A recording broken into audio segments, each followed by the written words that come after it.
Dans cette deuxième vidéo, on va aborder un deuxième ingrédient qui nous semble crucial. Et pourtant, qui est parfois un petit peu tabou quand on veut entreprendre durablement, quand on veut monter une entreprise à impact social et ou environnemental. L'argent, le blé, le fric, l'oseille, le pèse, le pognon, le flouze, les pépettes, la moula, la thune. Si je veux monter une entreprise à impact, est-ce que parler d'argent c'est vulgaire? Est-ce que je dois forcément faire du bénévolat ou monter une ASBL ou une ONG? Si mon entreprise est ma mission de cœur, est-ce que je dois accepter de faire du gratuit? Pour tordre le cou à ces idées reçues, on a décidé de rencontrer 3 personnes. L'experte Catherine Burton, qui est fondatrice de Be Just, et 2 entrepreneuses à impact. Adeline Ferry, qui a fondé et monté un magasin de vêtements responsables, éthiques, WeCostore, et Perrine, qui est l'illustratrice et la fondatrice de Perrine Dessine. C'est parti, on parle de thunes sans langue de bois. Tout le monde il veut seulement la thune.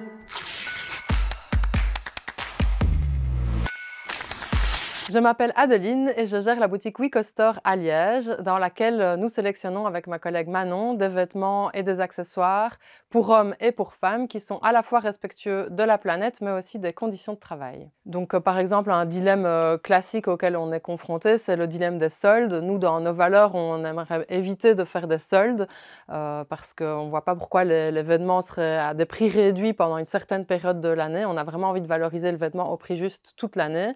Mais des fois, pour la viabilité de notre entreprise, on a vraiment besoin de faire des soldes pour récupérer un peu de trésorerie, pour faire de la place dans le stock. Et en fait, voilà, parfois, sans solde, c'est juste pas possible de pérenniser l'entreprise. Et donc, à chaque saison, on se repose cette question, est-ce qu'on fait des soldes cette année, oui ou non? Donc nous, par exemple, on tient aussi à cœur de faire des événements parfois dans la boutique où on met en valeur des petites créatrices liégeoises. Donc on leur permet d'exposer pendant une semaine, par exemple, ou 2 jours, une petite tringle avec leur création. Et donc quand on fait ça, on a envie de soutenir ces créatrices. On sait qu'elles sont déjà souvent dans des situations précaires et donc on a envie de leur offrir la gratuité. Et puis d'un autre côté, on se dit: «Oui, mais si on offre toujours la gratuité, ben nous, ça ne nous aide pas à être rentable et si on n'est pas rentable, on ne va pas réussir à perdurer et donc on ne pourra plus offrir ce service au final». Donc on a tout intérêt à faire payer une petite commission pour assurer la pérennité du projet. Récemment, je viens de cofonder une ASBL qui s'appelle Filet et Fringues, dans le but de fédérer les créateurs et les créatrices liégeoises dans le secteur du textile durable, mais durable au sens large, quoi, les projets porteurs de sens, parce qu'on a envie ensemble de consolider nos projets.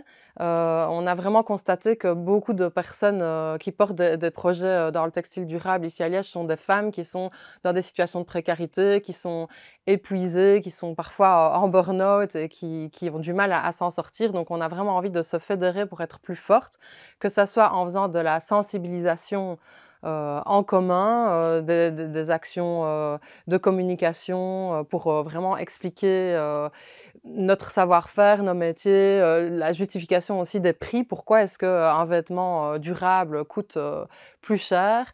Et on a envie aussi peut-être d'appliquer une non-concurrence entre nous, quoi, de pouvoir peut-être établir des barèmes de prix afin de toutes être d'accord sur les prix justes pour fabriquer un vêtement made in Liège, par exemple.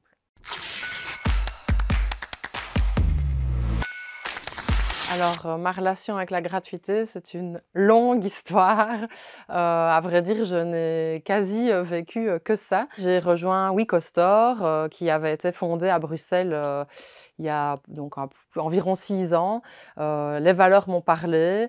Je me suis dit que c'était vraiment un projet qui correspondait à ce que je voulais faire, donc vraiment essayer de révolutionner à notre échelle la mode pour qu'elle soit plus respectueuse. Et j'ai rejoint le projet, mais du coup en tant qu'associée et donc toujours pas en étant rémunérée. Donc maintenant, ça fait 5 ans que je suis dans le projet et que je ne me paye pas encore vraiment, enfin parfois un peu, mais vraiment des cacahuètes comme on dit. Je pense que d'un côté, voilà, je me dessers et je dessers mon secteur à accepter ça, mais c'est très compliqué seul de pouvoir changer les choses et c'est notamment pour ça que la SBL Fil et Fringues est née. C'est pour ensemble se fédérer et faire front pour essayer de changer les pratiques dans le secteur. Dans les missions que je fais de temps en temps et pour lesquelles je suis bénévole, c'est notamment par exemple aller sensibiliser dans les écoles ou lors d'une conférence, sensibiliser donc sur la fast fashion et sur les valeurs derrière l'industrie textile. Et en fait, souvent, on n'est pas, enfin, on ne me propose jamais de me rémunérer pour cela, mais comme ça fait vraiment partie de ma mission, des valeurs que j'ai envie de défendre et que je suis convaincue que c'est en sensibilisant les gens qui vont prendre conscience et qui vont acheter de manière plus éco-responsable, je me dis que ça vaut la peine que je le fasse. Mais encore une fois, c'est le serpent qui se mord la queue, parce qu'en le faisant gratuitement, bah, personne ne va jamais vouloir payer des gens pour le faire si on accepte le gratuit. Donc moi c'est Perrine, j'ai fondé un studio créatif en 2017 qui s'appelle Perrine Dessine. On s'occupe essentiellement de la création d'identités visuelles pour des porteurs de projets, mais aussi pour des ASBL, des coopératives. On travaille aussi dans le secteur de l'édition, on fait des campagnes de sensibilisation, des illustrations, enfin voilà, on fait en gros de la communication graphique et visuelle de manière assez globale. Ça m'est arrivé avec l'ASBL Smile au début, qui se lançaient, je les avais rencontrés, le feeling passait trop bien, j'avais trop envie de les aider en fait, et dans ce cadre-là où c'est dit clairement que plein de gens sont bénévoles pour vraiment porter le projet et faire en sorte qu'il existe, parce qu'en fait il est super important, là c'est ok, mais c'est ok aussi de me dire que j'ai pas passé autant de temps sur leur identité visuelle que sur un client qui me paye réellement des heures, parce que la création d'identité visuelle, ça prend...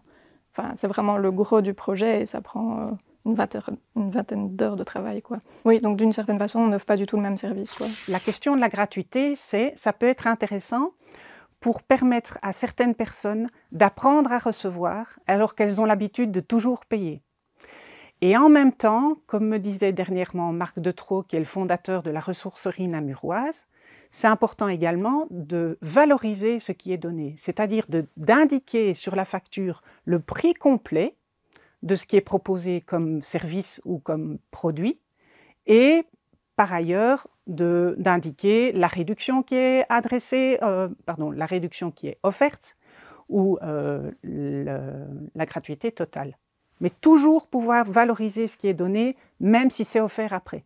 Parce que ça veut dire que de cette manière-là, la valeur du produit ou du service est claire et le don, il est clair et il est conscient aussi. Certaines personnes qui ont l'habitude de recevoir beaucoup peuvent apprendre à donner à leur tour, auquel cas il peut être intéressant d'augmenter les prix et donc de majorer en disant « je souhaite que vous contribuiez à mon projet, vous avez la capacité de le faire, je fixe ce prix-là. Est-ce que ça vous convient ou ça ne vous convient pas ?» Et ce qui se passe, c'est que les gens qui ont beaucoup d'argent, en règle générale, sont des personnes qui ont la capacité à le recevoir et à le garder pour elles. Et donc, elles risquent d'être un peu dans la résistance.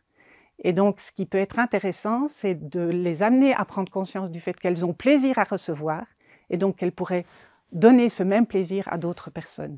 Et quand il y a une conversation comme celle-là qui peut s'engager avec les clients, le prix, ça devient un jeu. Ce n'est plus le montant qui compte. Et il peut aller de 0 à l'infini.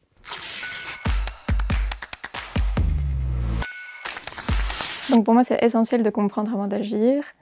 C'est ce que j'ai appelé sur mon site la créativité consciente. Donc c'est vraiment ne pas faire pour faire, mais vraiment comprendre l'essence du projet pour après créer une identité visuelle pertinente. On pense que les idées ne sont pas rémunératrices, mais en réalité, dans les agences de com, il y a quelqu'un qui s'occupe de la direction artistique et donc qui va émettre tout un tas d'idées et puis le donner au graphiste qui va les exécuter. Et voilà, quand on a graphiste indépendante, qu'on a son studio à soi, en fait on fait les deux. Et sans idée, il n'y a pas de création. Oui, donc au début, je faisais ça de manière vraiment très spontanée et je pouvais y passer vraiment beaucoup de temps. Et c'est arrivé que des fois, ça n'aboutisse pas à un projet de commande, de support visuel. Et donc là, je me sentais un peu frustrée de me dire, en fait, la personne a pris plein de notes, j'ai donné plein d'idées. Et c'est même déjà arrivé que les gens utilisent mes idées, mais sans passer par moi du tout. Et donc là, sentiment de me faire voler, sentiment horrible. Par la suite, je me rendais compte aussi que je me bridais au niveau des idées que je donnais pour ne pas avoir ce sentiment-là. Et depuis peu, du coup, j'ose demander une rémunération pour le brainstorming. Il y a 2 réactions possibles. Une, ok, je comprends, et d'ailleurs ça me motive parce que du coup, il y a vraiment, j'explique tout ce que je vais faire. Donc j'envoie un questionnaire, j'analyse les codes, etc., les enjeux. Je passe vraiment 1h30, voire 2 heures avec la personne et là je me lâche au niveau des idées. C'est vraiment ma zone de confort où je suis super à l'aise à donner des exemples, faire des croquis qui repartent avec un mood board, des contacts même parfois. Et donc eux, en fait, souvent, l'acte après, c'est qu'on travaille ensemble. Et en fait, j'ai déjà eu assez peu de personnes, mais quand même, qui disent non, je ne vais pas payer ce premier rendez-vous. Mais c'est qu'ils n'ont pas compris, et donc c'est qu'on ne doit pas travailler ensemble. Comme il y a une rémunération suite au brainstorming, le client est libre d'utiliser le fruit de notre travail ensemble pour son projet. Et donc là, c'est gagnant-gagnant. Moi, je me sens valorisée et eux, ils en ont pour leur argent.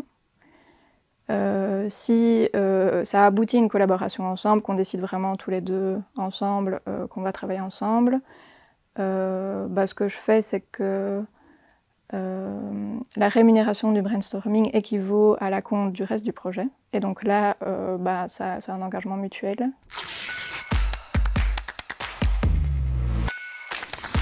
Donc la question par rapport au prix juste, c'est une question qui est très souvent posée. Pour l'instant, je suis consultée par certaines personnes qui viennent me consulter exclusivement pour pouvoir fixer le prix juste. Et le prix juste, ça va être quelque chose d'extrêmement unique à chaque personne. Parce que le prix juste, c'est ce qui va permettre à la fois de reconnaître ce qui est unique chez la personne et en même temps qui est le reflet d'une part de l'autre. En fait, le prix juste, c'est le prix, moi je le mets dans mes conventions de mission, je prévois un prix, un tarif horaire, un tarif pour mes frais, et je prévois en fin de contrat que, à l'issue de l'intervention, nous déciderons ensemble d'un prix juste pour le travail qui a été réalisé, pour ce que ça a apporté. Et l'idée, c'est que ce prix soit un montant que le client prenne plaisir à me payer et que je prenne plaisir à recevoir. Et donc là, à nouveau, il y a toute une conversation qui peut être menée pour pouvoir déterminer ce qui est juste pour l'un et ce qui est juste pour l'autre.